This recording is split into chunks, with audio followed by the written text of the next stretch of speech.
to be in the time of Buddha Dharma's existence of Buddha Dharma. More than that, the complete teaching, the both Sutta and Tantra.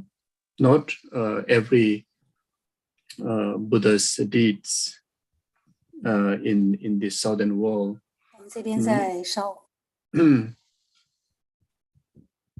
So not all the fortunate times of Buddha's will turning. There is the existence of complete teachings of Sutra and Tantra. Majority of the Buddha's turning wheel of Dharma among the 1,000 fortunate Buddhas, very much few, like such as the current Shakyamuni Buddha. And then there's a propositions of the future Buddha Maitreya. Then when Lama Tsongkhapa come to display the 12 deeds, he will too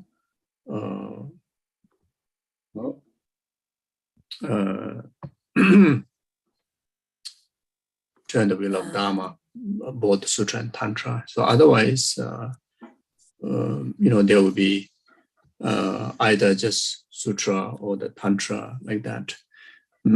Even during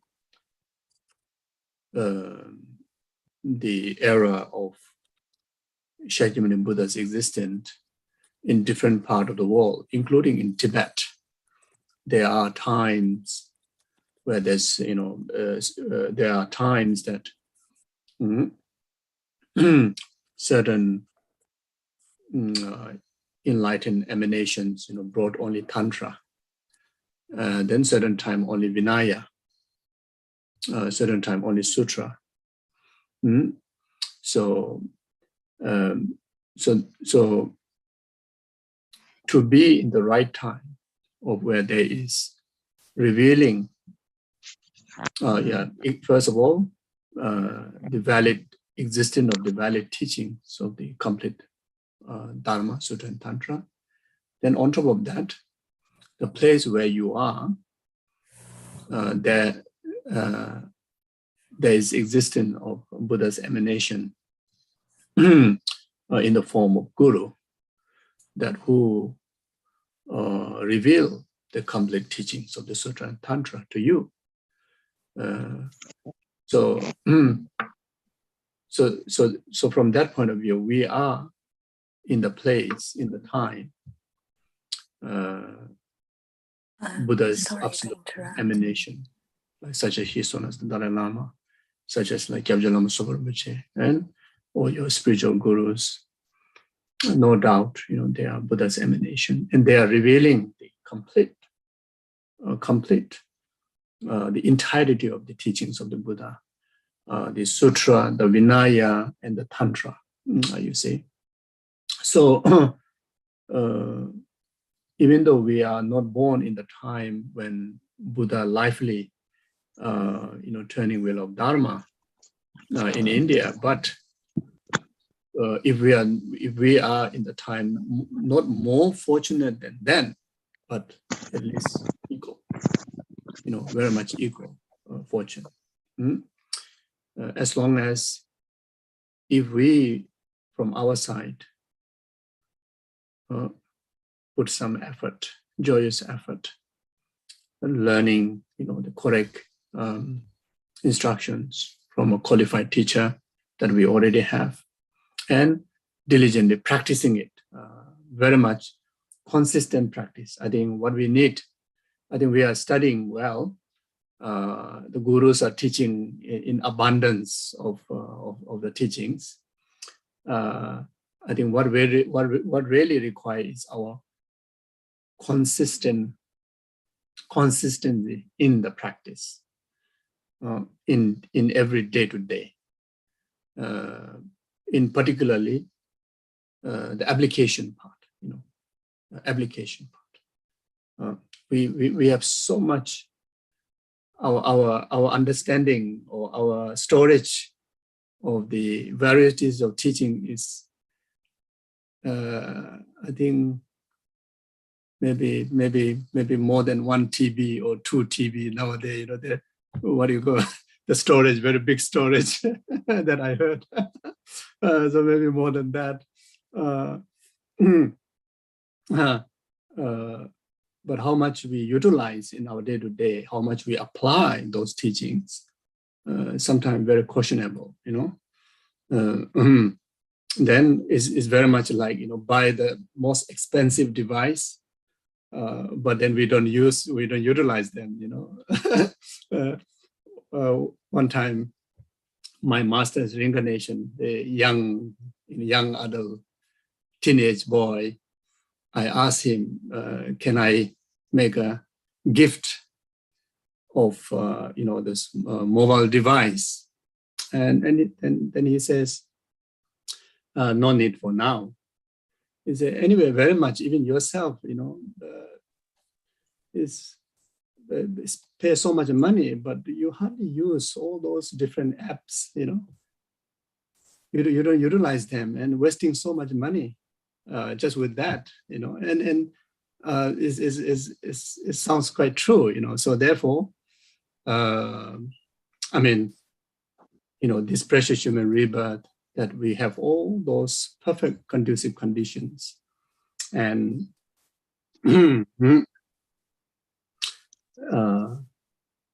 and also, we have this very much culturally, in today's culture, we are brought up to be very curious, and we like learning, we like new informations. Everyone do that. But when it comes to applying, especially Dharma teachings, it's a very, very questionable. That I would say.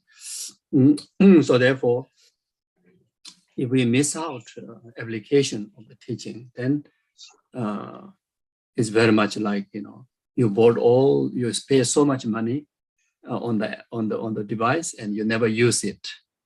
Then eventually you just have to throw everything once for all, like that, and very much cannot retrieve again. So the reason I'm saying, giving this example, the imprint that we actualize from just a study is very superficial, and the merit we accumulate from there also very superficial, very, very gross, and not stable, not intense enough. Maybe the imprint very much, the live more onto our subconscious, more onto our conceptual mind, rather than the meditative state of mind, the very basis that continue, the conscious that continue to leave a very strong imprint there. Most of intellectual knowledge may not be able to leave that strong imprint.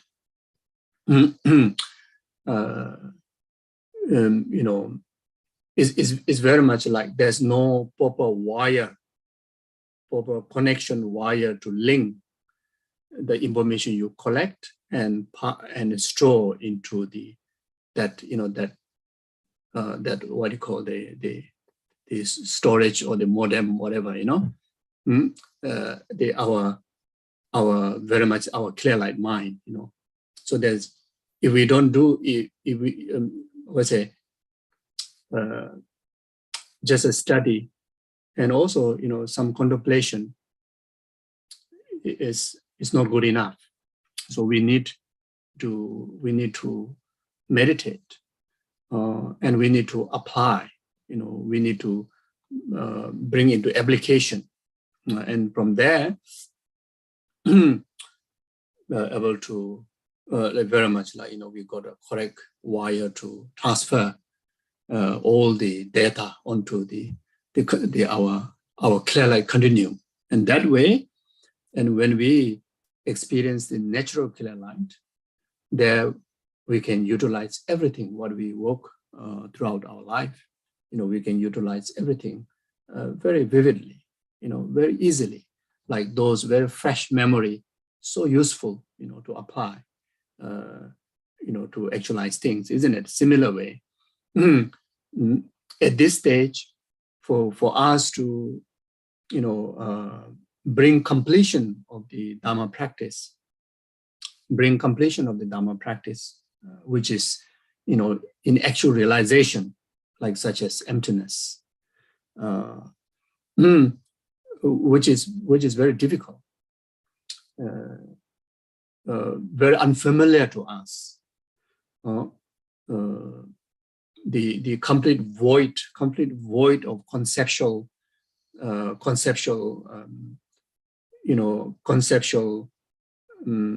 imprints or conceptual graspings, conceptual mind itself, which is obstacle, which itself is obstacle to actualize direct realization on emptiness. So how much we try to realize emptiness right now, it is very hard. It is very hard for us. Even though we may have a correct understanding, we may be doing a meditation, but the power of conceptuality is so intense. You see, so the other force, the conceptual influence is so strong, and even how much force that we put through our mindfulness won't able to handle it. You see, so therefore, the most favorable opportunity is the time when we experience the natural clear light, which without asking, without doing any preparation, without needed any kind of mindfulness, it is by its nature comes in your way. The absolute experience of void, of entire conceptuality, absolute experience, 100% experience, will comes in our way when we experience the clear light of death.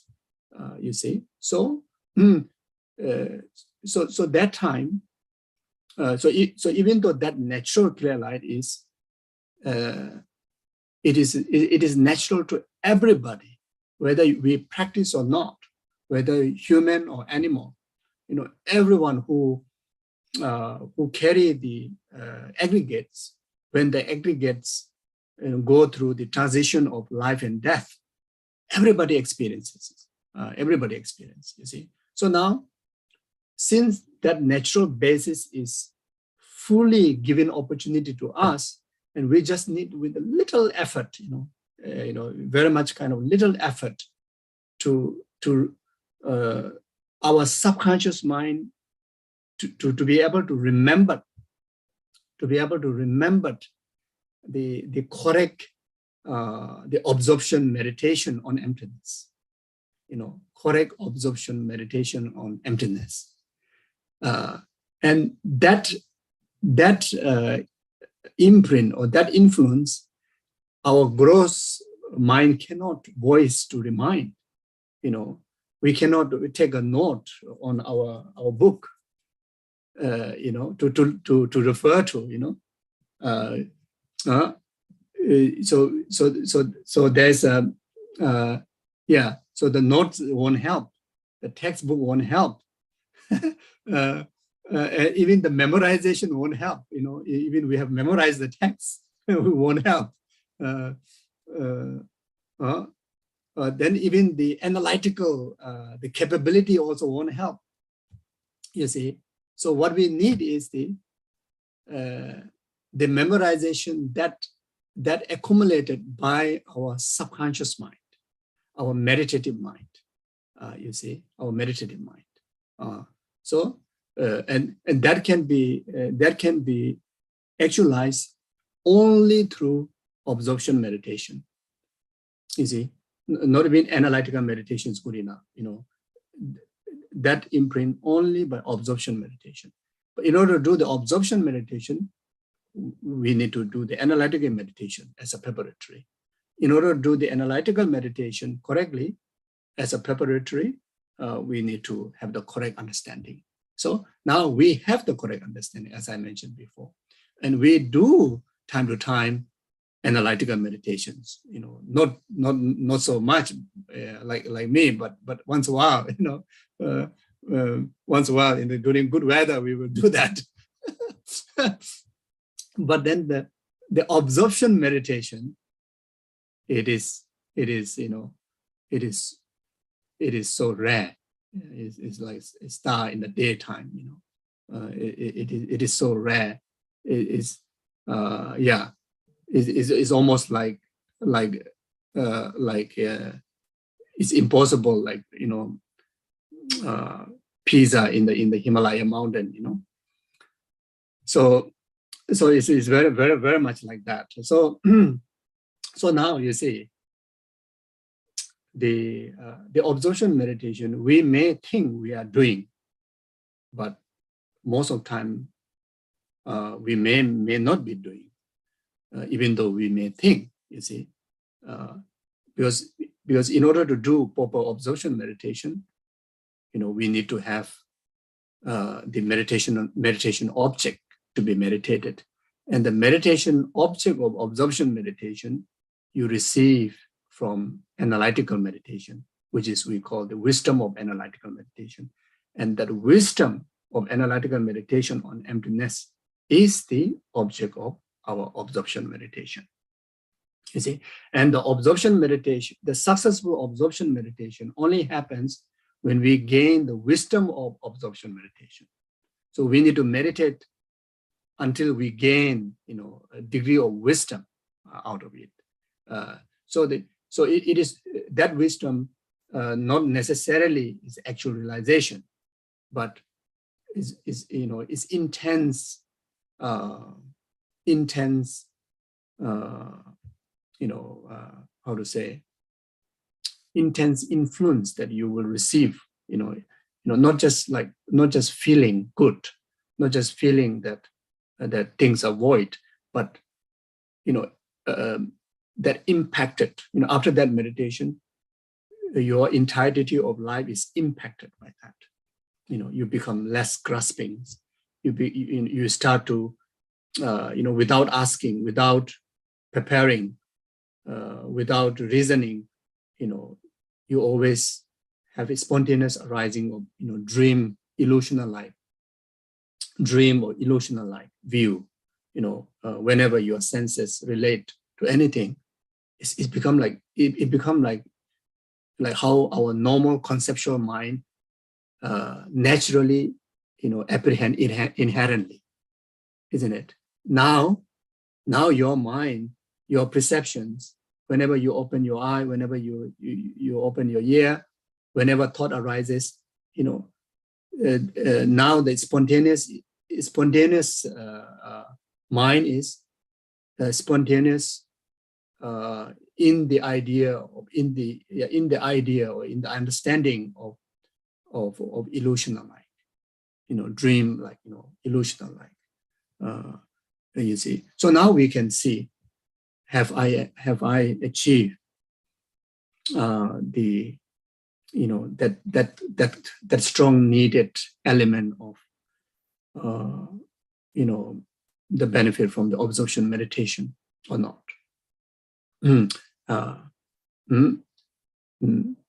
We can analyze within ourselves. Then, if our day-to-day activities and experiences very much, experience in the natural, very much natural state of no grasping, or at least less and less grasping. The more you meditate, it becomes less and less grasping, and less and less attached to all your emotions, and less attached, to all the experience of different emotions. attachment may arise, anger may arise, but it's like a glimpse. It's like a glimpse to your mind and completely override by the illusional view, completely override,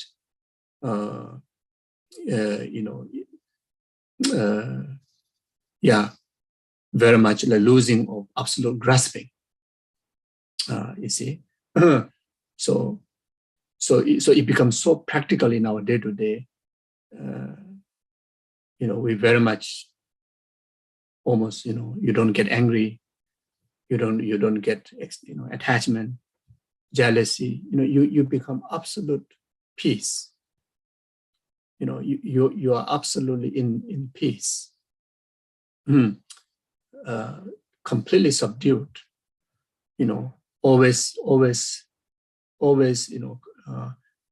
filled with inspiration and very much like the fluency, especially the mental fluency, because of losing of grasping. You see, so if this is happening, then when the natural clear light occurs, our subconscious mind, very much like right now, like with the gross senses, open your eye, you see the note, and you're able to read and remind to your mind, to apply, to understand. You see, it becomes exactly like that. You see, so yeah, so really have to meditate. So anyway, my point here is, I'm going different point. So what I'm saying is that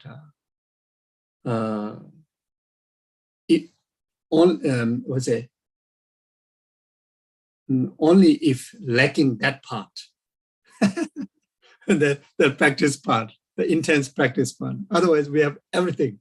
That's the word. We have everything. We have all the conducive conditions. So therefore, truly feel happy, rejoice.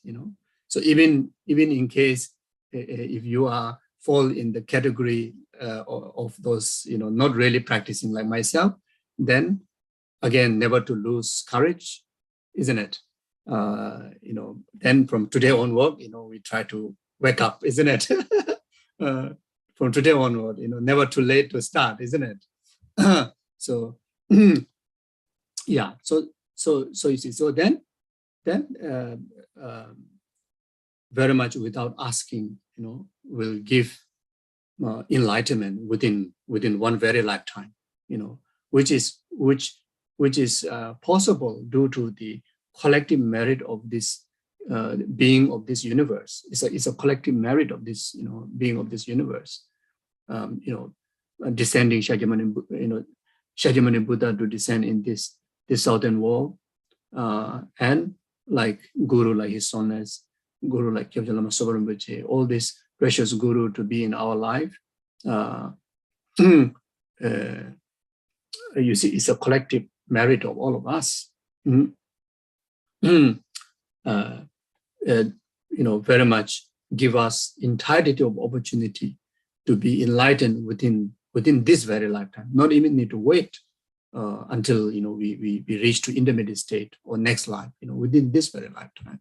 You see, like during the last Lojong teaching, there's a very clearly stated how fortunate we are in this time that even the worst one, about few subsequent lifetime will enlighten, once you meet the Dharma and we diligently practice. But even diligently practice, but not good practice and completely fail. Also, within few subsequent lifetime will be enlightened. It's very clearly stated like that. So therefore, yes, when we think about all this, really feel, so happy. The life is amazing.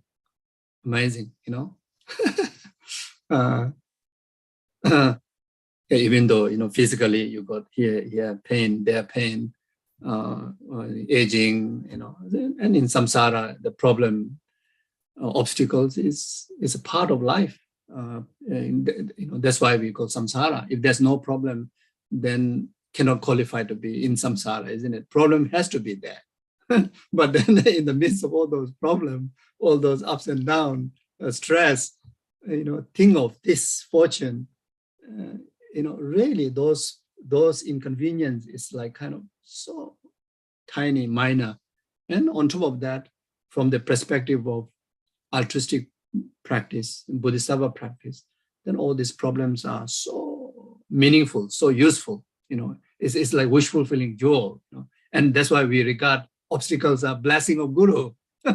We regard obstacles as blessings of the Guru, blessings of the Buddha, because the obstacle, then the suffering, the problem comes into your way. Then you can use that as a reason to deeper understanding of others' problem, others' suffering, who are similar in the southern universe, human being, who have similar kind of aggregates, similar kind of economic, similar kind of environment, the weather.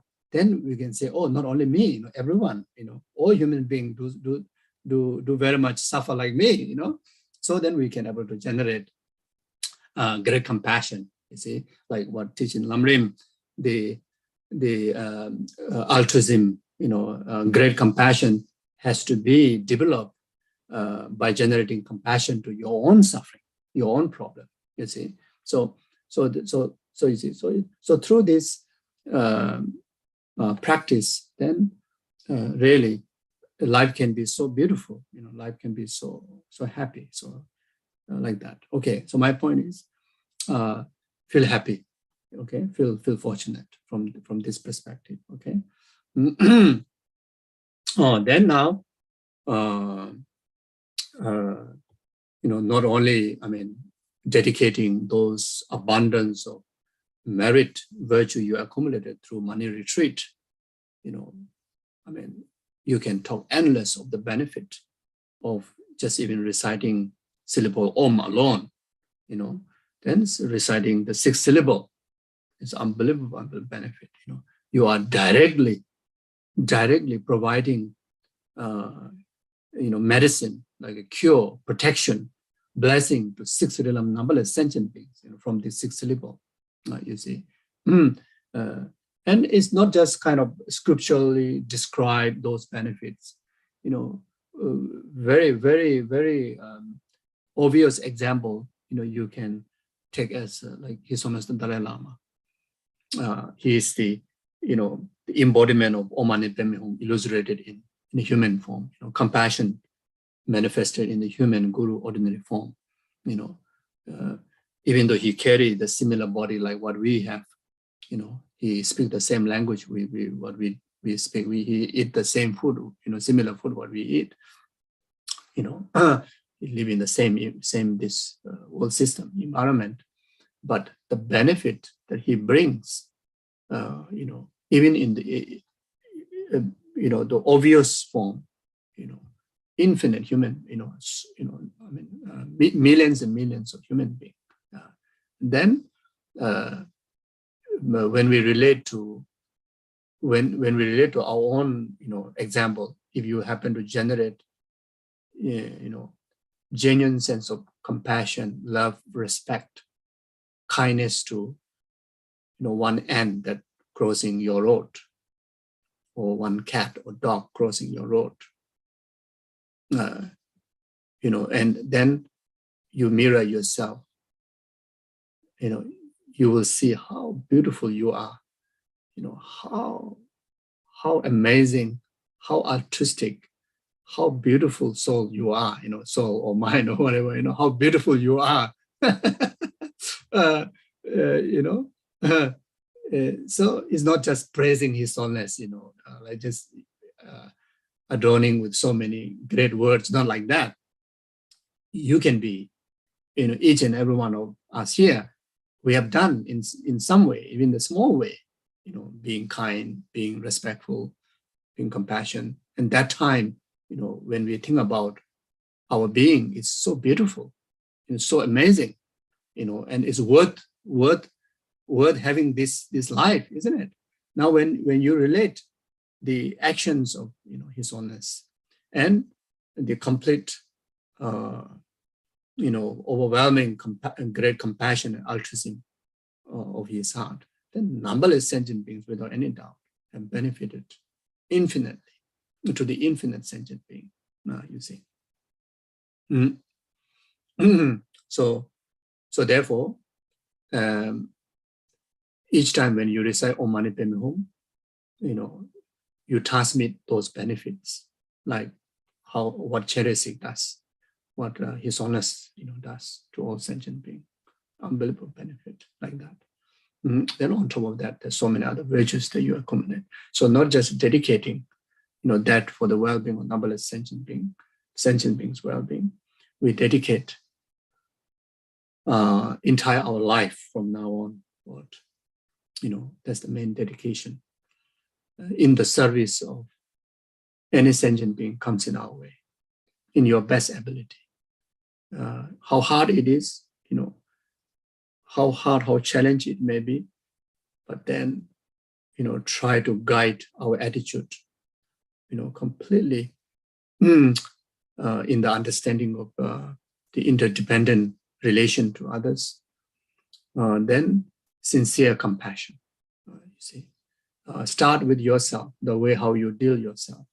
You will start, from there, from now on, that I'm going to deal myself with all my emotions, with all my ups and downs. Even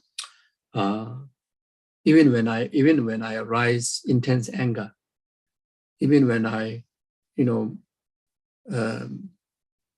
unintentionally or even, by the force of karma and delusion that you happen to engage in very, very negative works, I'm going to communicate myself with absolute in compassion, with compassion,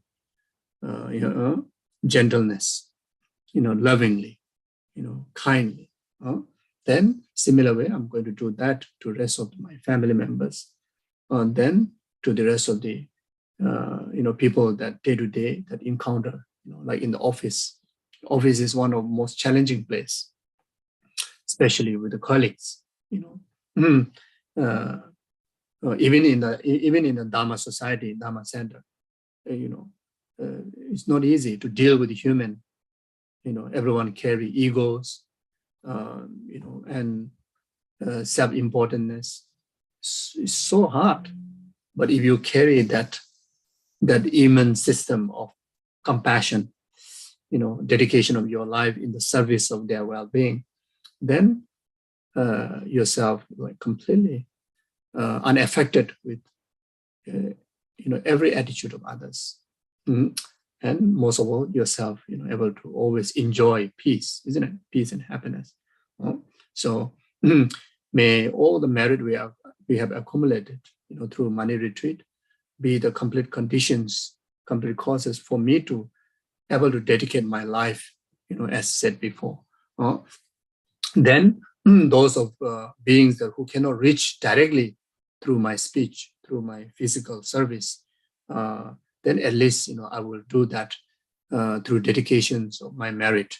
So for that, then the rest of my life, whatever I do, everything going to transform as a path to enlightenment, path to benefit all sentient beings.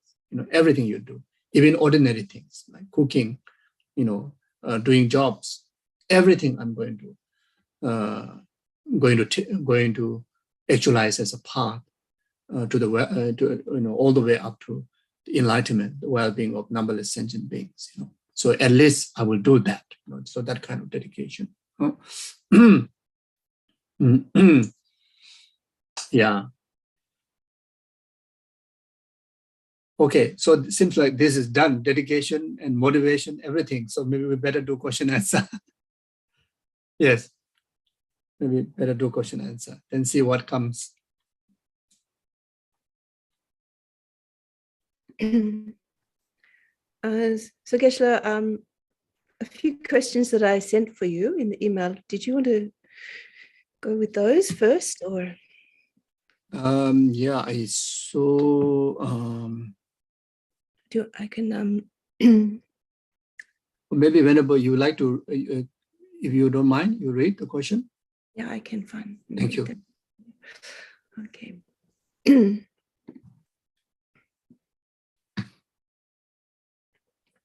A moment.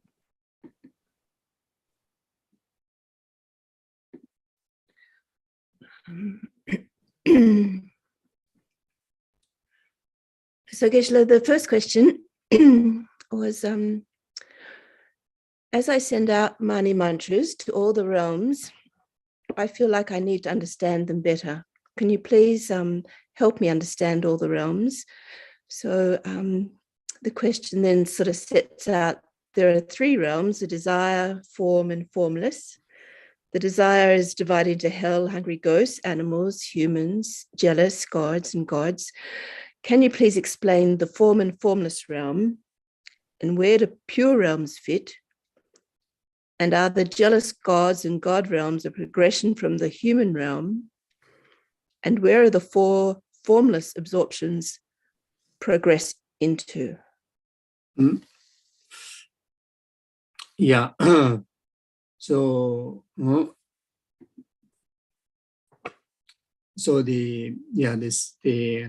sentient beings very much comes in the category of this within these three realms. Yeah, so you have already said where the desire realms are. So when we talk about form and formless realm,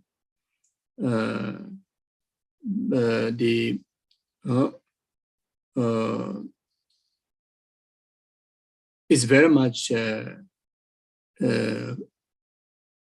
actualize those realms through the immovable karma.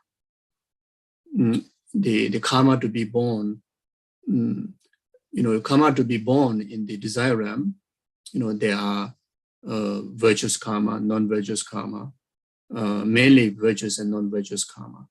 Then to be born in the form and formless realm is mainly the immovable karma. Neither virtue or no negative. Then the form realm and formless realm,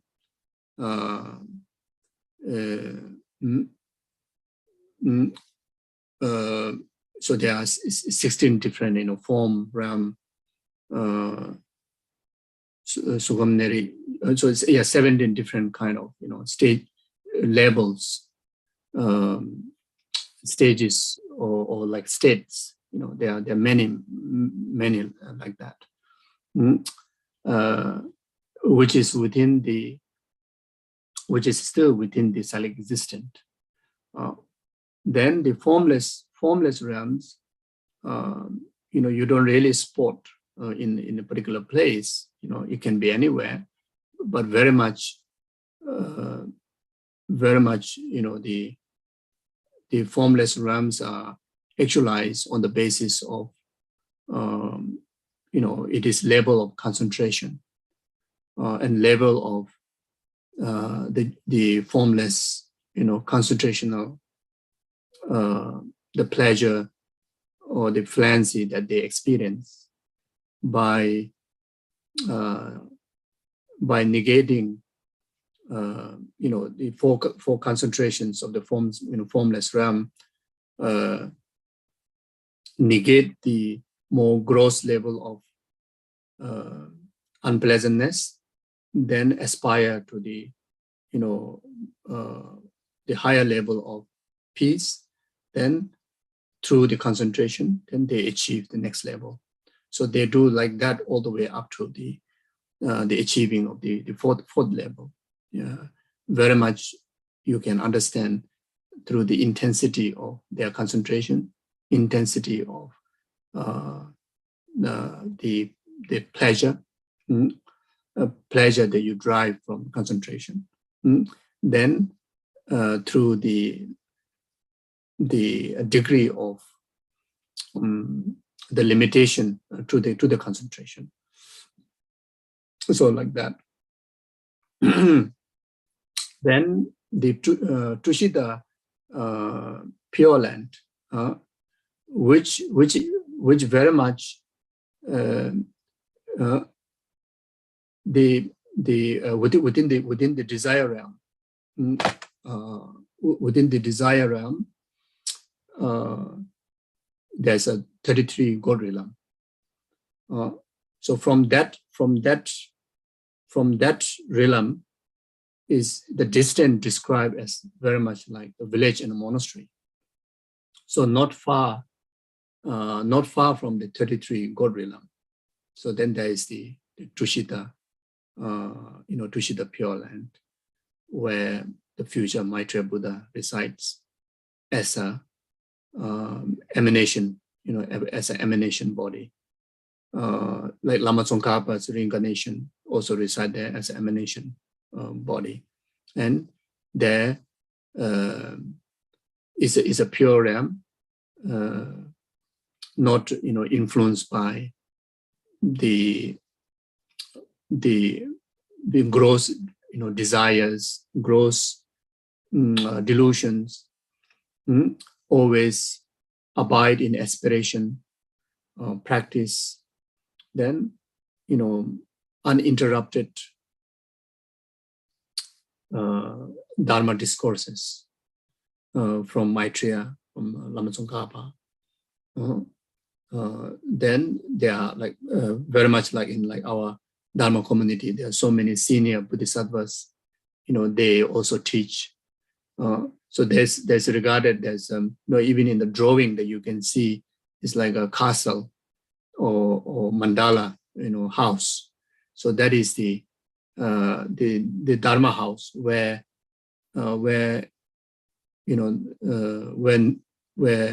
endless Dharma, never interrupted, never pausing. Always there's a sound of the Dharma is occur. Then if we have the merit to be born there, then from there, without returning back to the desired six realms, or being born in the form of formless realms, one will achieve the full enlightenment, without interrupted by the samsaric realms, mainly because of the direct guidance that you receive from Maitreya, or if Maitreya come to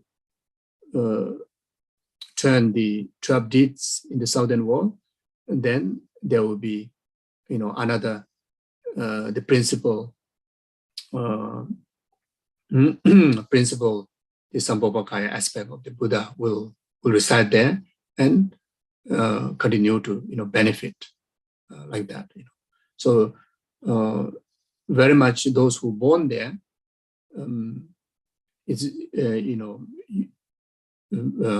you will be Arya Bodhisattvas.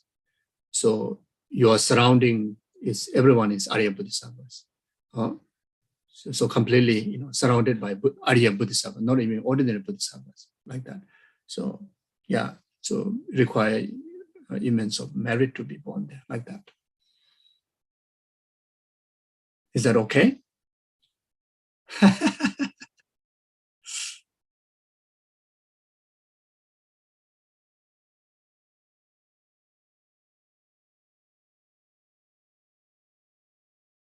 So Geshe, I have 2 more questions that were sent in. Do you want me to read those now? Yes, please. Thank you.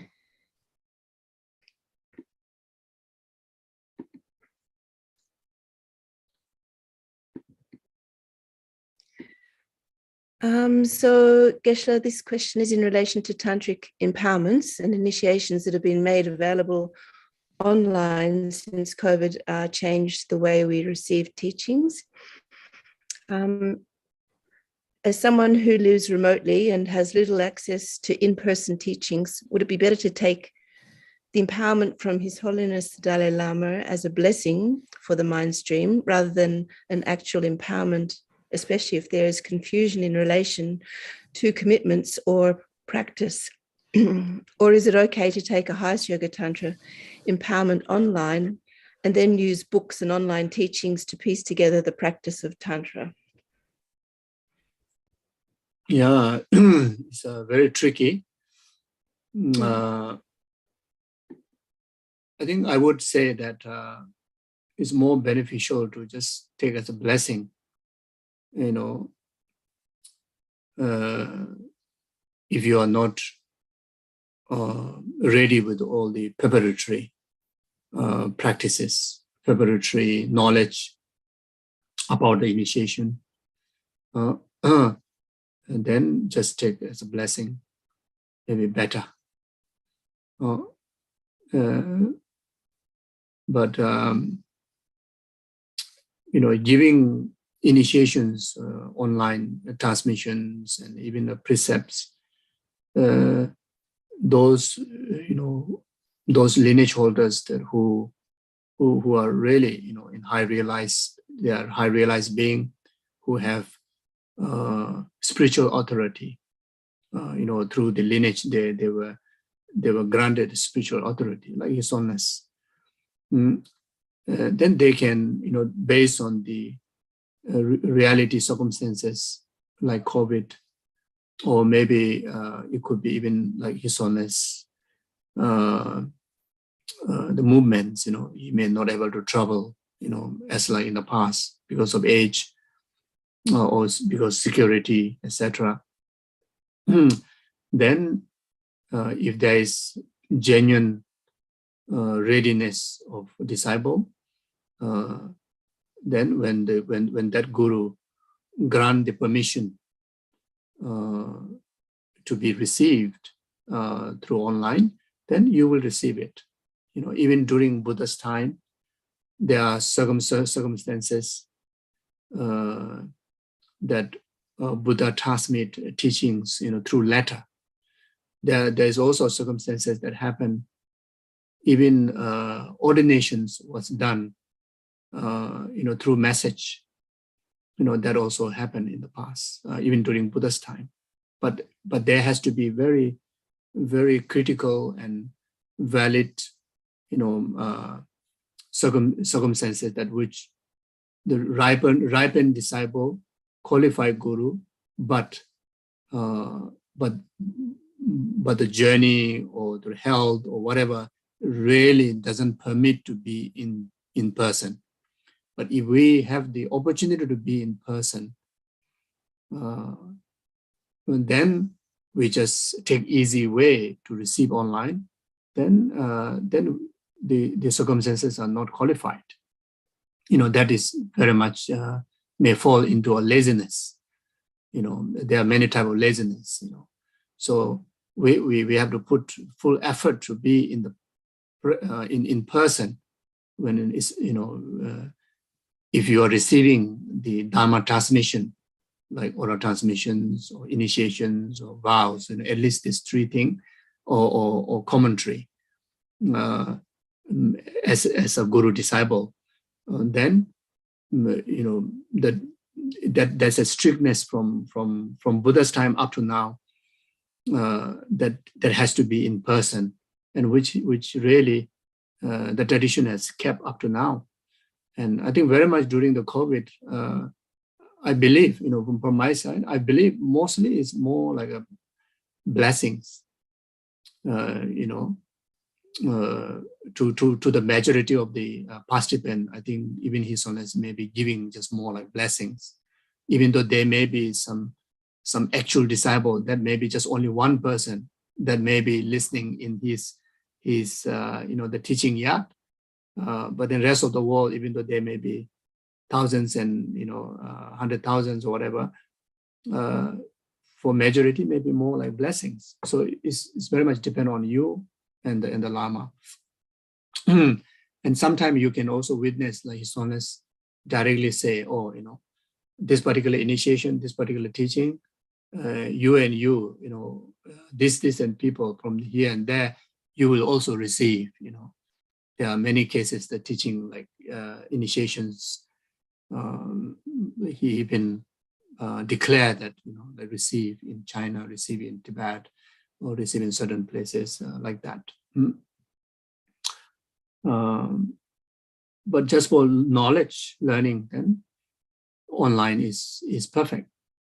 Just for discussion, learning the knowledge, nothing to do with some blessing, some imprint, but the actual Dharma transmission of blessing is very hard, I believe.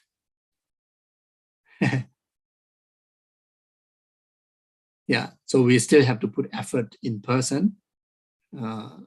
That's I would say. And yes. Thank you, Geshe. I have one more question that's been sent in. Thank you.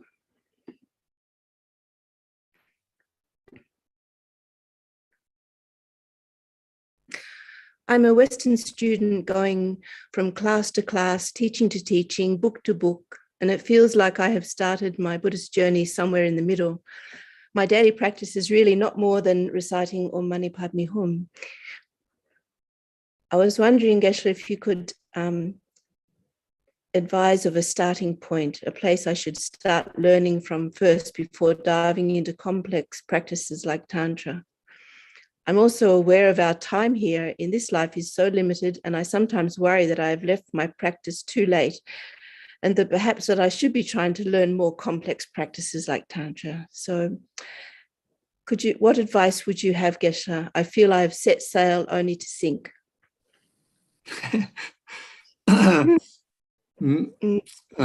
So I just, I express my thoughts.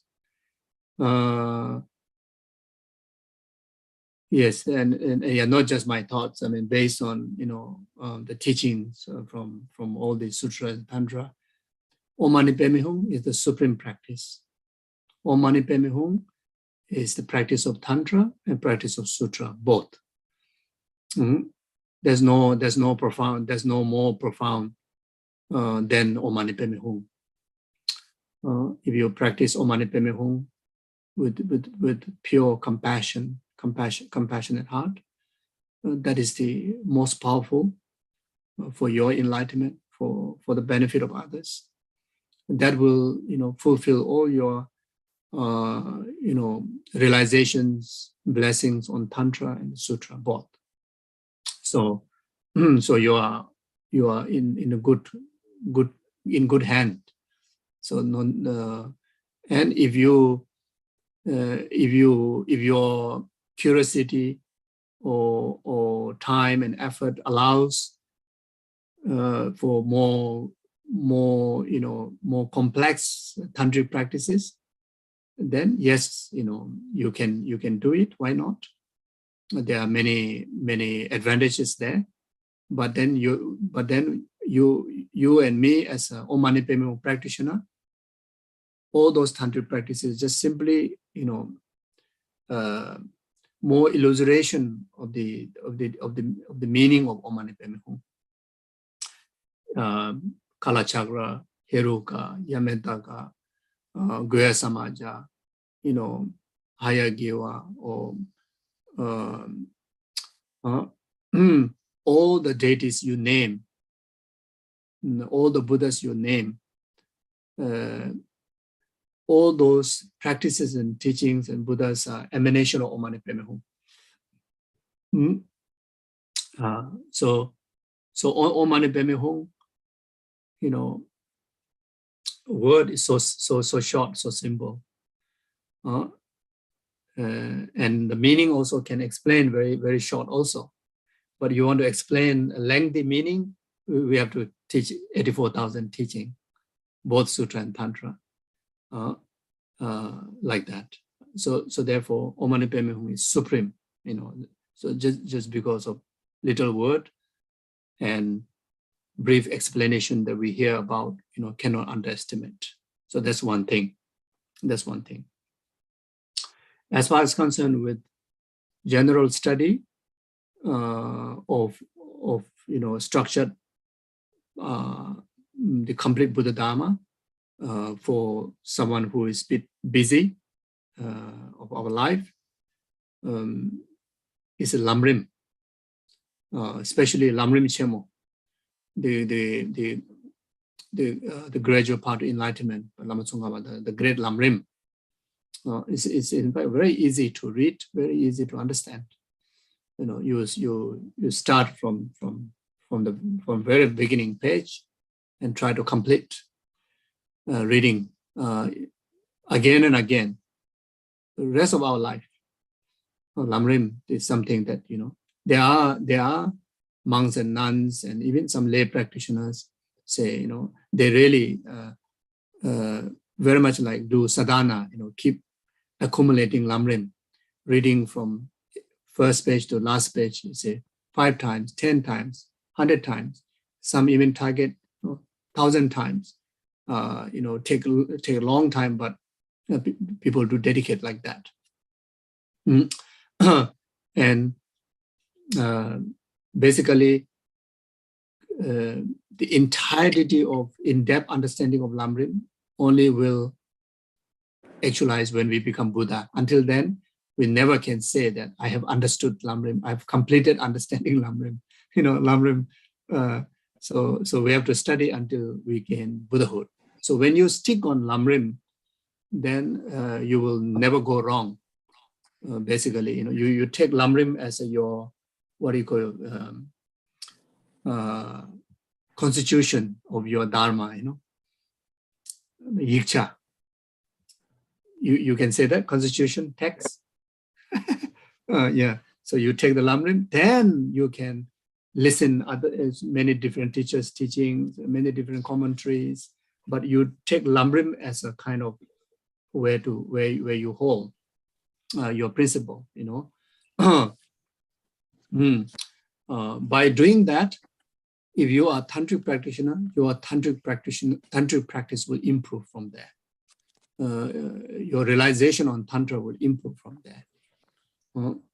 Your foundation will set more firm, from the Lamrim. Your main body practice, whatever practice you do, either just Om Mani Padme Hum, or you do extensive sadhanas, or any sutric practices, the Lamrim will make sure your body practice becomes very complete and very solid. So without Lamrim, then even one may be practicing so-called high Sukhi tantric initiation. We may not go that far. That's a fact. We cannot go that far. Yeah. So that's one thing. Yeah, Lamrim.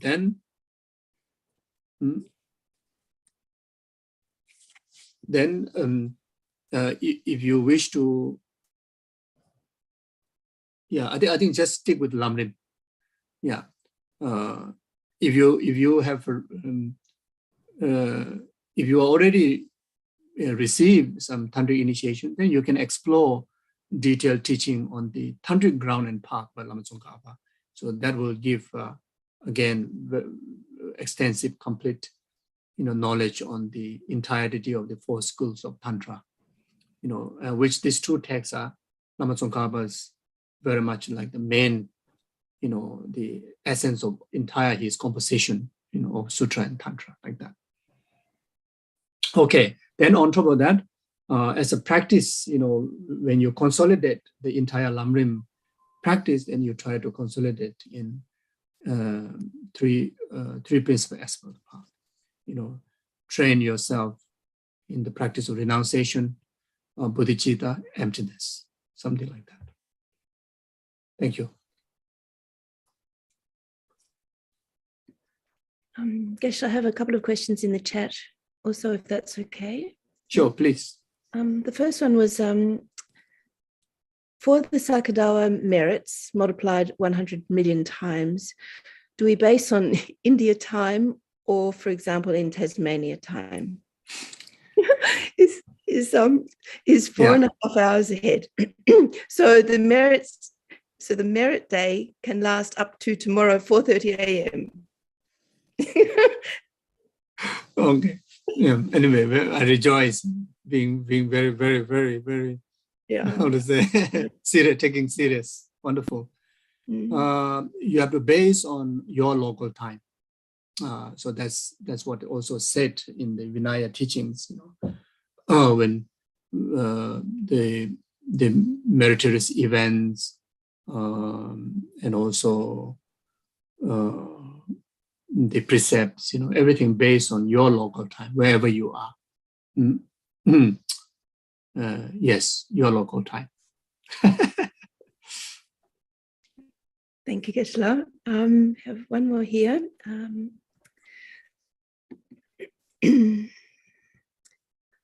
Okay. If my death is quick, how do I know I'm dying and it's not a dream? So this is very, very complex. Yeah, difficult to know, Yeah, last few days ago, when I was sleeping, I felt like I'm dying. But I'm still alive. Yeah, that's a few nights ago, I think. I thought I'm dead. Yeah, I remember I'm kind of dead, and you struggle to remember the practice, but then you cannot, and you were kind of like really like freak out, or so, but then realize it was actually is not dead. It's just maybe a dream or I don't know, Yeah. So okay. Yeah, the sign of death is the next moment we are born already show the sign of death. Yeah. You see, even though our body growing bigger, but in actual fact, the karmic circle of existence within that lifetime is already ticking off. So that's one thing. So another thing is time of death is uncertain. Death is certain. So the way as a practitioner, we have to practice as if I'm going to die next moment. I only have this present moment. So that is the attitude that Dharma practitioner should have, which is very, very good attitude. All the successful practitioner like the Kadamba master who have actualized enlightenment in one lifetime, all of them in one voice. See, if you forget to remember that I'm going to die next moment, or forget to remember the death, then entire that period up to that period all lost, wasted. So if you forget to remember that whole morning, the entire morning, even how many sadhana you are doing, what sort of practice you are doing, say wasted, didn't become, the genuine renounce practice. It didn't become part. In short, didn't become part because there's no intense, genuine renunciations there. So renunciation here, when someone's seeking, enlightenment, even as someone seeking, higher virtue or higher, better life in future, the minimum needed is renunciation towards this life, isn't it? You see, so so the remembering of death is the one that which will make sure that you renounce this life, and you will prepare for your next journey. You see, so the intensity of the path comes from there. So that's one thing. And another good sign of dying is in how we get to fall asleep. So that is a very, very, very, very similar process. Here you may be talking about if we know when we are dying, so that we can apply the practice, isn't it? Especially death process, the practice, at the time of dying, isn't it? If that's the case, then whenever there's a degeneration of our the gross awareness or degeneration of our senses, our consciousness, then those are the signs, you see. Then other sign is, getting sick, physically, mentally, getting weaker and weaker, and those are signs. Getting more wrinkle, more gray hair, all these are signs. More fragile, becoming more fragile, depression of our immune system, all these are signs, isn't it? Including, someone who have a very good eyesight, but then getting less and lesser, who have a very, very kind of, how to say,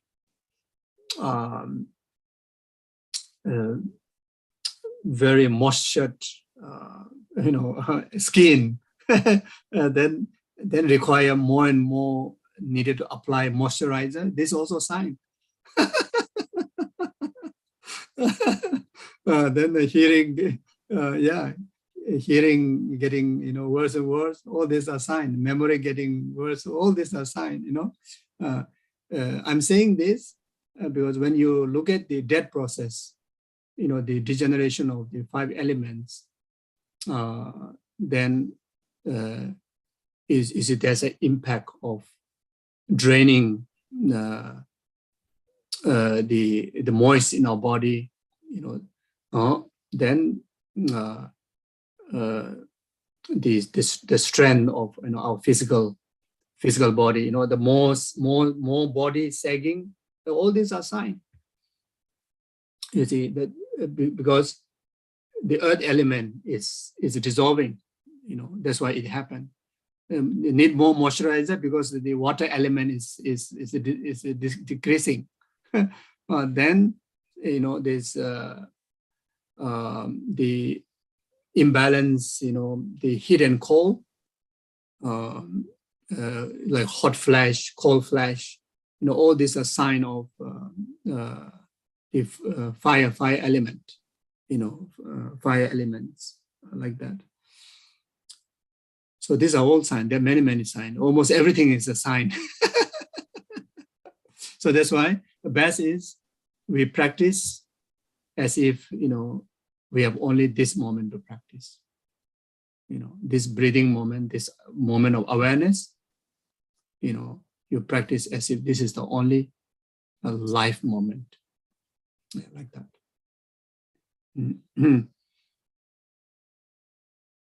Then when we go to bed, you go to bed as you go to bed in meditation, like what would you do when we are dying? That's one of the very effective meditation, especially if you know about the death process meditation, the dissolution. So, whenever you go to bed, you do that. So that's very, very, very, very, very good training. That it will be great help when actual death comes in our way. Then try our very best to go to sleep in complete voidness of conceptual ideas. You see, then try to utilize more subtle state of mind, which is the dream mind. Then, if capable, then try to do dream yoga practice. You see, then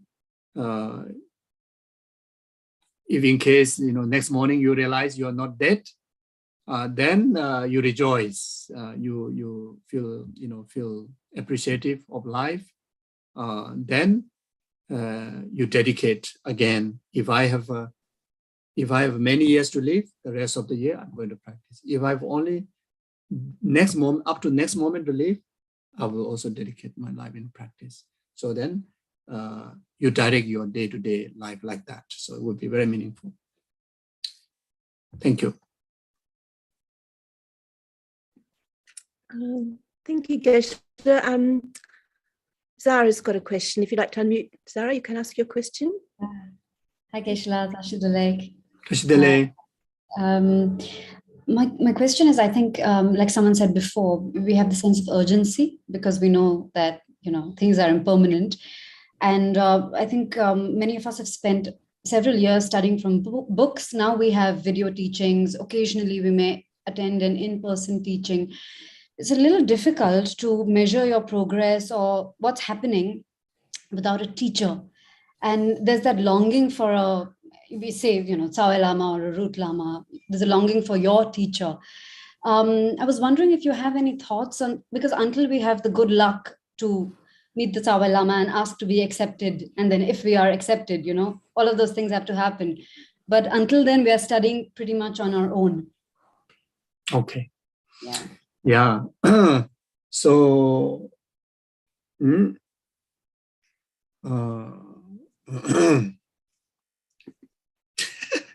it disappeared. What I wanted to say.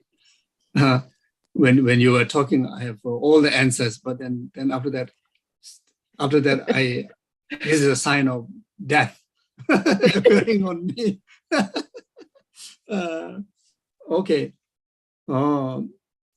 You see, like this, the progress of our spirituality is very much determined within ourselves, not the outer, the environment, including of having guru out there, or what kind of aspect of life that you choose, either sangha, meditator, just ordinary person's life. The main thing to judge or determine of your spirituality is how much of there's a decreasement of our emotional disturbances, arising of delusions,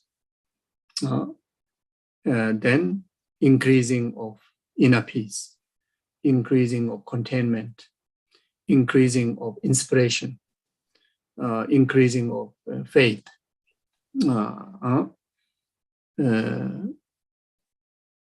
Then, especially in the practice of,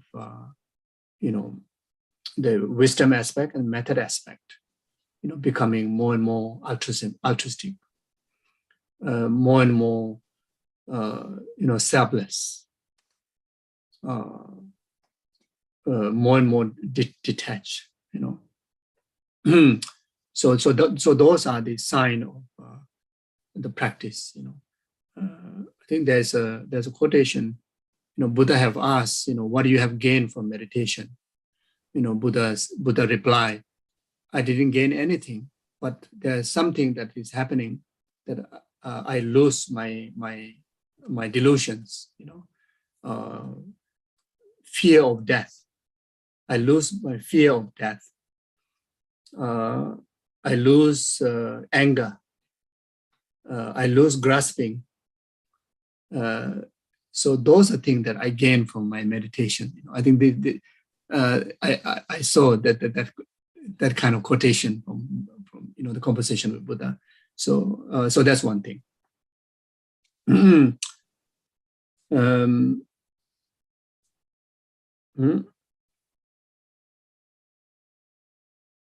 Yeah.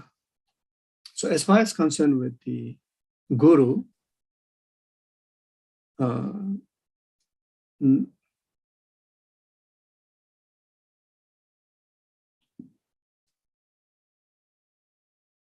so there are there are many aspects of guru.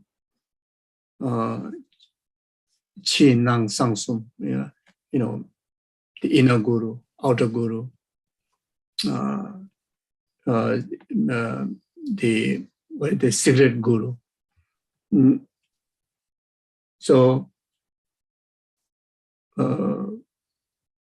if we needed to receive such as vows, needed to receive such as initiation, then yes, we need to have an outer guru, a physical guru. And to find that, the best way to look for, qualified guru or kami affiliated guru is again through having dharma discourses with that particular teacher. It can be through online, it can be in person, it can be through their books. So try to study their teachings. Then you see how much it impacts you, and then eventually after some time some they even take many years, so even take 10, 15, 20 years. But as long as you find, yes, everything is impermanent, as you said, which is true, is in one way there's kind of urgency to find that guru. But in another way, the finding qualified guru is more urgency than just meeting up with some teacher. The reason is as long as you find the kami affiliated qualified guru, then it's not much about amount of teaching you receive from that master. It's very much like it's like kind of like a key opening, the lock like that.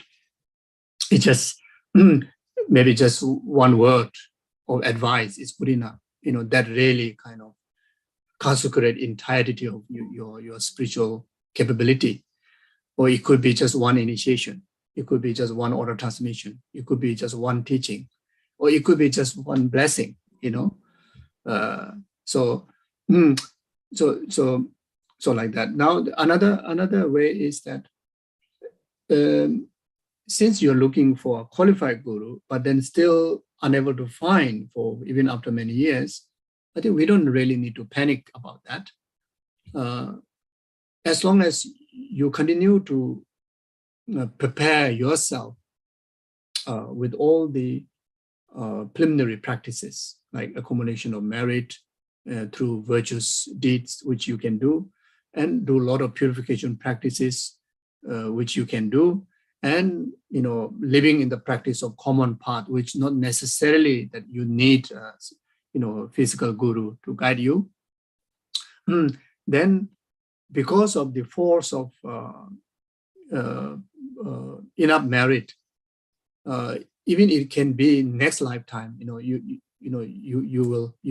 will meet timely whenever you are ready.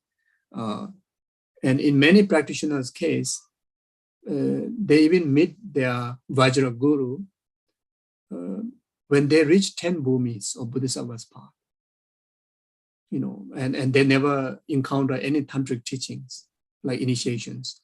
But in order to actualize full enlightenment, you need to go through the initiation.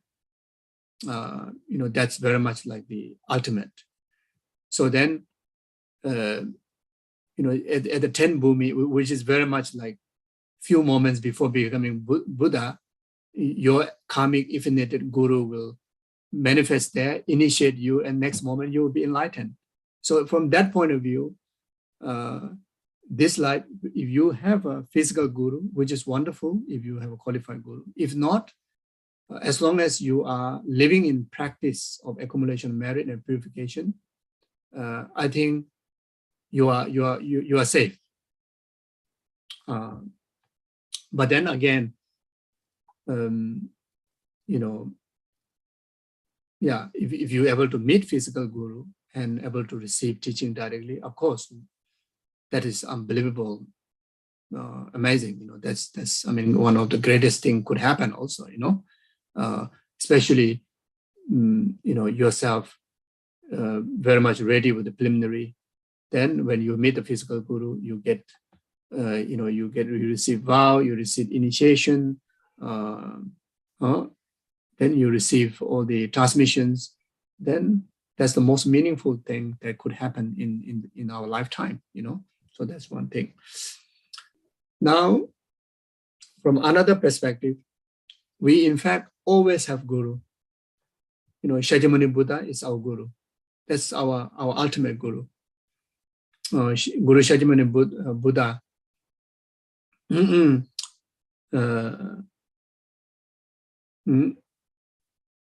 the main purpose of Guru coming into our life is to to grant the teaching, the path, isn't it?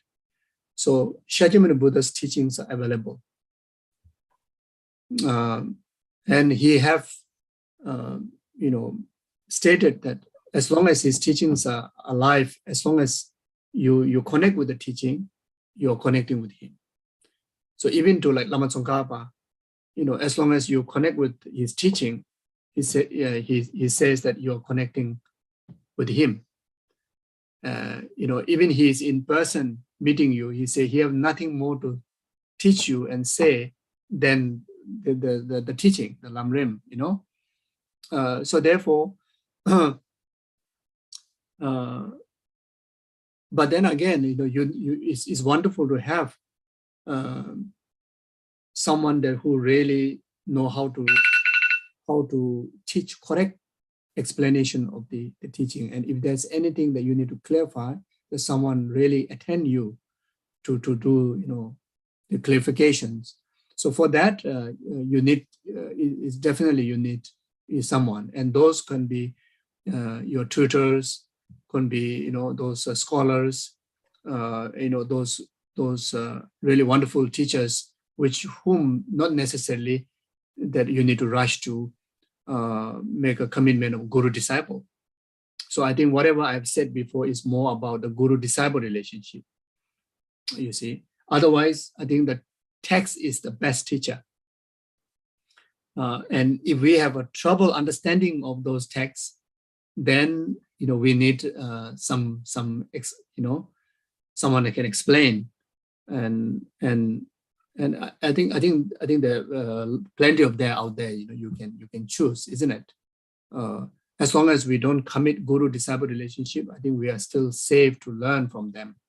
And that learning can be from online, from books, in person, whatever is available, something like that. So we have Guru, Shakyamuni Buddha, okay? And on top of that, the rest are all bonus. If you have, wonderful. If not, not to worry. I think we just do our part. We keep preparing our part, and yes, how to say? Yeah, then I would say again, Lamrim is the best way to prepare ourselves, and Lamrim also is the best way for us to find a guru. There are very rare cases, the guru, without even meeting before, listening before, just clicks like that. But we have to be very sure it is not emotional one. It's very, really karmic clicking, and the faith and your commitment and the devotion you express to that guru, it has to be irreversible faith. Even that guru happened to behave like a street dog, you still have the ability to see as a Buddha. It comes to a point that guru, beat you up. You have the capability of merit to understand that's the biggest initiation you receive. The harder harder hit you get, more intense initiation you receive. So which is quite strange, isn't it? In our ordinary understanding, it's quite strange, and especially in the Western world, this is very dangerous. This is very dangerous from the both sides. The guru side also danger of taking advantage.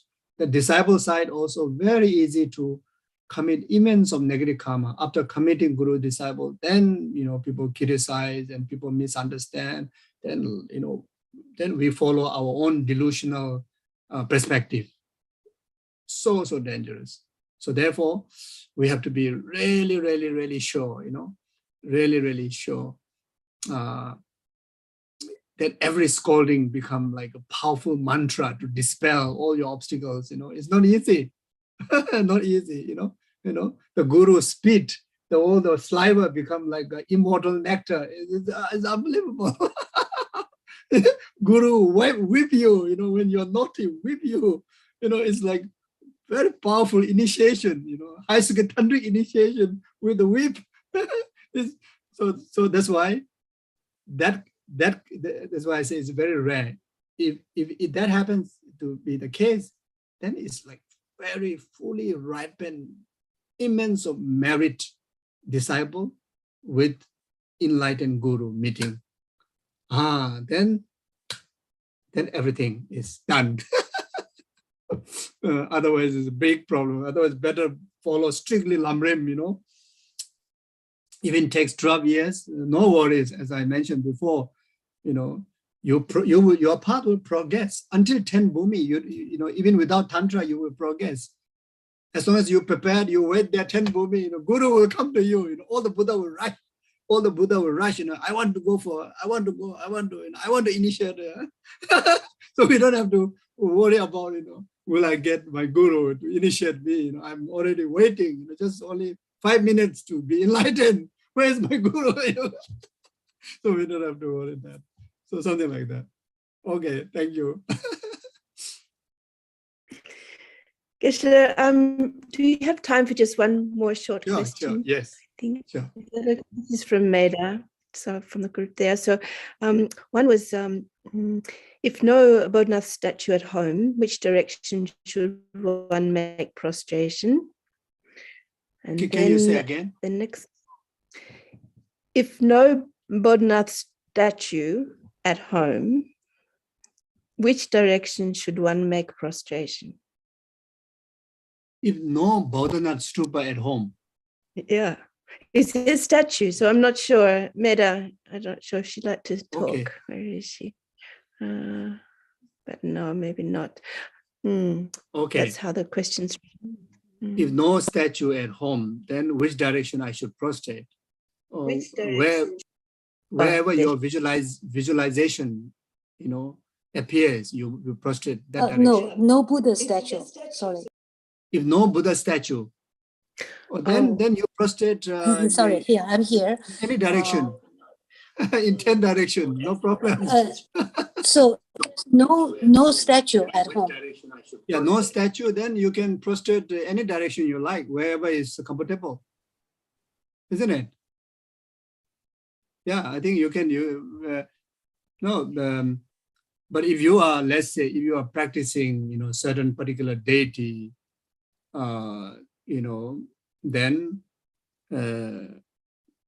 but you don't have the statue of them, then, certain deity is from the Western Pure Land, some Eastern Pure Land, Northern Pure Land. Then according with that, then you prostrate to that direction, So generally just want to prostrate wherever is comfortable, you prostrate that. But usually, let's say if we're staying in a hotel, on traveling, normally wherever you put your hat, that is the direction where you prostrate. Yeah, you see, like that. Okay. And Geshe, the last question from Meda was, what's the best meditation to prepare for death that you can just do on a daily basis? Okay, what is the best meditation? Okay. Okay, for anybody, even those who have not studied much or have varieties of practices, then Om Mani Padme Hum, recitation of Om Mani Padme Hum is the best. Meditation on compassion is the best. If you want to meditate on deity, then meditate on Cheresik is the best. Is one of the how to say is most profound yet easiest practice. To go to Pure Land, at least. there's so many illiterate practitioners, so many, nomads, farmers, ordinary, housewives, especially in the Himalaya. There's so many signs, just reciting, dedicating your life, just reciting, accumulating Om Mani Padme Hum, show all the sign of realizations. Show all the sign of realizations. Then when they pass away, processions from Pure Lands are waiting. I think last time I think some of you may have already heard, my grandfather, illiterate, never even listened to Dharma. He's always with cows, and but you can see he value kindness and compassion, and you can see that from how he treat his animals and how he treat other people. So gentle, so compassionate. Even someone beat the cow. He said that if beats you, what you will feel? They will feel the same thing. Who don't understand Dharma at all, never learn any Dharma, never even listen, to Dharma teachings. But he has this value. Then, if he sings song Om Mani Padme Hum.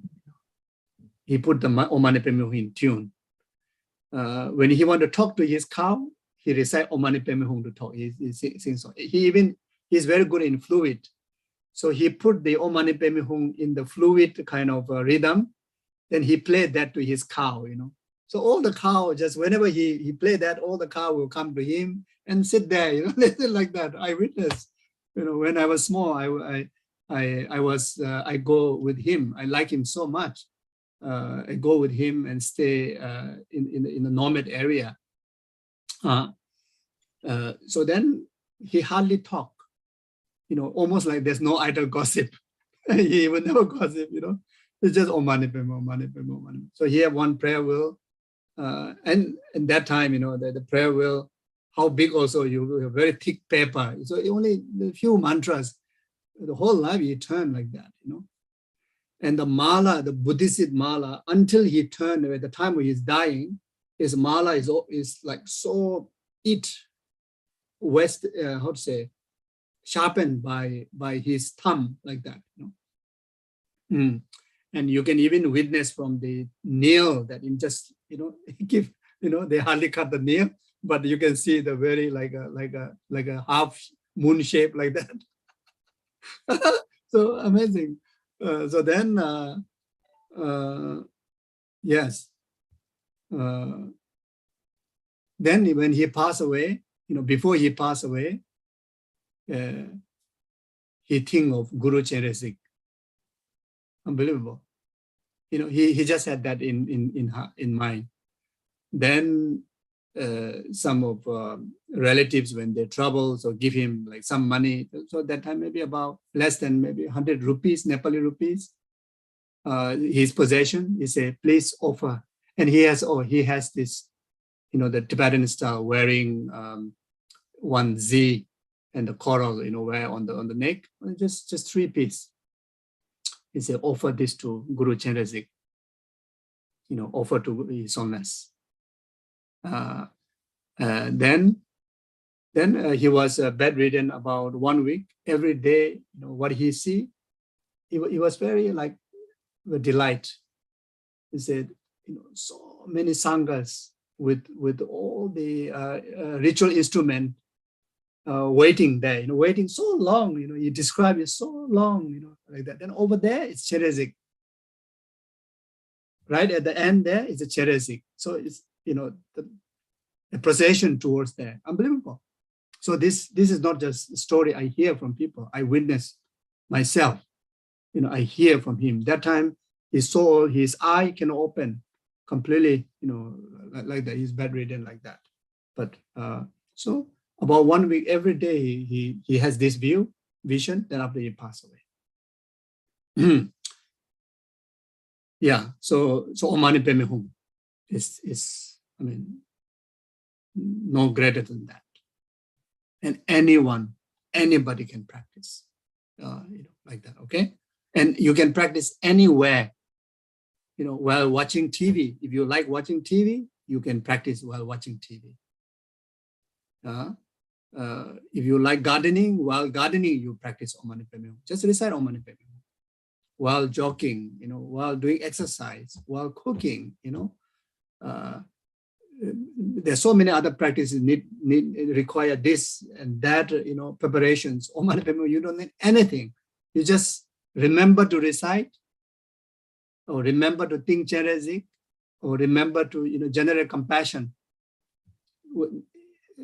Will not go wrong at all, because it's compassion. Compassion cannot go wrong. Other practice, maybe they maybe go wrong if you don't have proper motivation. You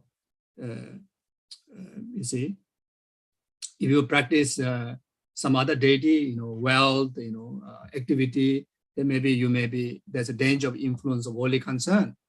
But when you practice Cherezik, is great compassion, altruism, is direct antidote to self-cherishing mind, self-ego, self-centered mind. You see, so it's, yes, unbelievable. Then another story. I think I also said this before. My great uncle, age of 98 something, around 90,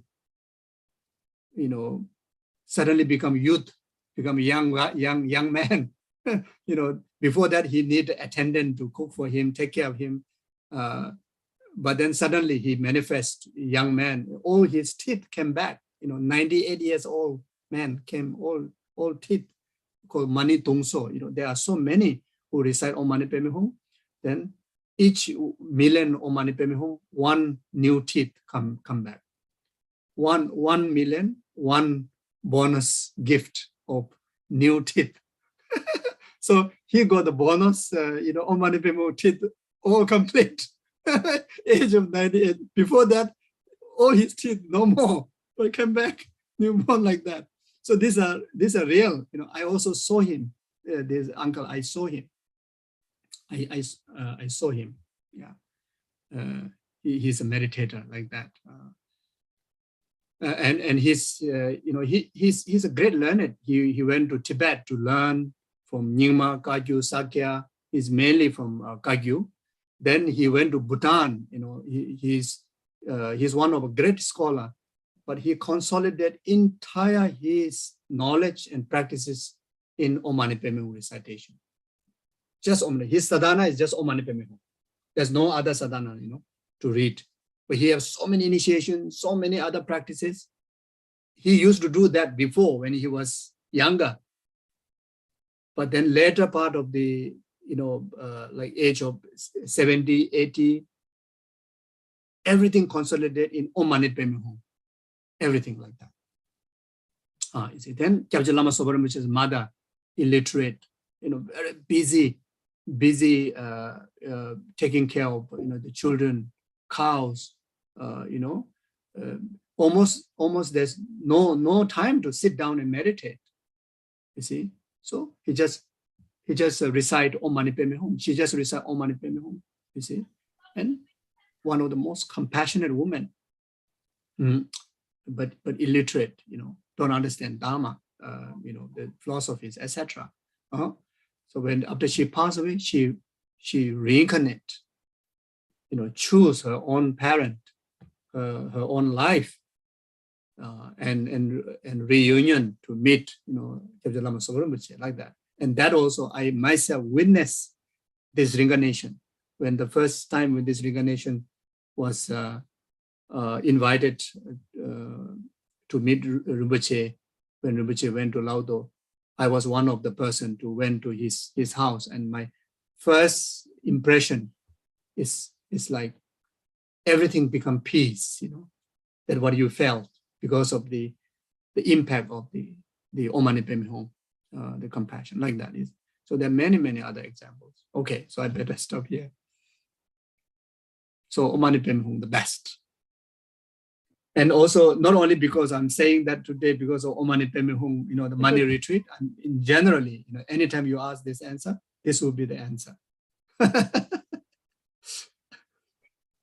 So then some people may think, today you are being biased of Om Mani Padme Hum because it's the end of money retreat.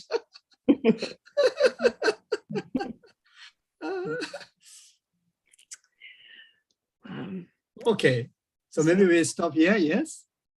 Yes, Geshe, we could stop here for before the dedications, yeah? So, Okay. Geshe, we'd like to request if we can offer a short Thanksgiving mandala before the dedication. Okay, sure. Okay, thank you. Ali's going to offer that for us this afternoon. Thanks, Ali. Thank you, Venerable Thank Lindy. you, Ali. Thank you, Geshe. Thank you. I'll do the short mandala offering to start with. This ground anointed with perfume strewn with flowers, adorned with Mount Meru, the 4 continents, the sun and the moon. I imagine this as a Buddha field and offer it. May all transmigratory beings enjoy this pure land. And the request for the Guru to remain for a long time. May my perfect Guru's life be long. May his white actions flourish in the 10 directions. May the torch of the teachings of Losang Dragpa always remain, dispelling the darkness of the transmigratory beings of the 3 levels. Idam Guru Ratna Mandala Kamneya Tayami. Thank you so much. Yeah. So yes, so whatever merit that we accumulate from this session and all the merit that you accumulated from the money retreat and all the merits accumulated by past, present, future Buddhas, Bodhisattvas, Tathagatas, then the gurus and the sentient being be the complete cause for numberless sentient beings to actualize peace and happiness all the way up to enlightenment. May this collective merit be complete cause, the pandemic, the war, famine, natural disasters, including of those individual people who are going through different form of obstacle in life, overcome instantly. Also, there are quite a number of dedication requests. I will not read one by one. So also please kindly dedicate for all of them to overcome all their life challenges, and may they only enjoy good health, long life, and virtues, and fulfill their aspirations after enlightenment accordingly. Also, dedicate this collective merit to all the beings who pass away, in particularly the last 49 days, be free from suffering of death, suffering of intermediate state, suffering of rebirth, actualize rebirth in the Pure Land, and there enlighten within that very lifetime. May this collective merit be a complete cause. All the world leaders, leaders of organizations, and the people who lead the family, and yourself who lead your life, be free from all the negative emotions, like such as anger, attachment, grasping, jealousy, ego, pride, and heart completely filled with loving kindness, compassion, respect, and wisdom of selfless. And may be complete in the service of their fellow members' well-being, so that anyone under their leadership can be able to enjoy only peace and happiness and virtue. May this collective merit be complete cause all the good people in this world, like His Holiness Dalai Lama, or your spiritual gurus, and yourself and your family members, always enjoy good health, long life, fulfill all your aspirations after enlightenment accordingly. May this collective merit be complete cause all the virtuous institutions like monasteries, nunneries, Dharma centers, and especially Chadong Chendong Center, who organized this money retreat, be free from inner outer severe obstacles and actualize all the conducive conditions to preserve the Buddha Dharma in extensive learning, as well as actualizing realization on the stages path without delay even a moment. Then the dedicate ourselves, the merit, and the purpose we dedicate, all lies in the nature of emptiness, in the dependent arising. So then if there's any individual dedications you can do, well, I recite some of these dedication prayers.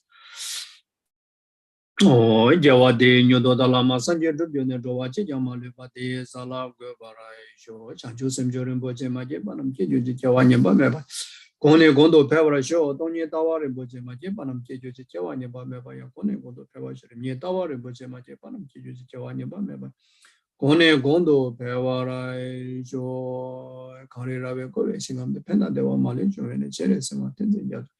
Shabe Sede Bado Tenjo J, Tozo Chaji Jango Jave, the Jobe, Conso of Chosongo element to do. Dazo de Jagondo Shab, then Jo Pama Samjatam Jen, and the Jujing and Rotam Jetato Doma, Chanjo Sembakana, Sojo. The Dagunje Molam, Duburo, J, Jambe Power, Jeta Jamada Kundo, somebody, and the Dagunje, Josotalo, Java, the Tatam Jerabdom, Sunshebe Java, Wagana Chodoma. Daji Javetza, they going to some watcher of the Mova, Tuzo Chaji Jango Javet, Jobe, Kuzo, Chosongo element to do. Dazo de Jagondo Shabde, show Josela Mekuzer of the Janama, Tele, Jamada, Los Antembe, Sasumi to Museta, Kawagondo, Yanda, Namada, Tamechi, Gala Sadalam J and there after the Jechan, you go by you do show Choja Jabo, Jesonam, the Kejetsema, Shiva, the Tujamanu, some Tata Shinji to Vetunia, the Kawalos and Taba. Then by your by your Jumde the day of Rajamanda was of the Manazo, Jabala Charles of Joseph. Diadon better the openness of the damages, that on better the openness of the damages, that opens the openness of the damages. Some day the days of Rajamanda was of the more the Molata to the Jabala, Chasa, no major city, Javachan, and the one, Dajalas and others. Namdame Benego drove your bed on so amicabation over the similar of the Sabbath children to bed, the budget of the Jama, the valuation of some apology. Then by your end, never touches in your Monday, let's send and you remember and there is needs a title there. Conjure some Jetashi show. Okay, thank you very much, Tujeche. Thank you. Please take good care. Thank you. Geshe, thank you so very much. Jen would like to say a few words to finish for this evening. Thank you, Jen. Yeah. Thank you, Geshe, for giving so much inspirational guidance and support Thank to you. Chatong Chen Tong and all the participants throughout this, our third annual SAKA DAWA Mani retreat. You have instilled so much joy and purpose for this practice in our hearts and minds, Geshe. We feel very privileged to host you and thank you so much for your kindness and generosity in sharing your knowledge, reciting prayers, telling stories, and answering everyone's questions. So it's been a great month. We hope and pray that you will return again to Chatong Chen Tong very soon, Geshe. Thank you. Thank you, Jen. Thank you very much. Thank you, Venerable Lindy. Thank you, everybody. Please take good care and see you. Bye-bye. Thank you, Geshe. Thank you, Tujiche. Good night. Good night. Thank you, everybody, for joining. Thank you, Lindy. Thank you, Geshe. Thank you so much. Thank you, everyone. Thank you, Venerable Lindy and everybody.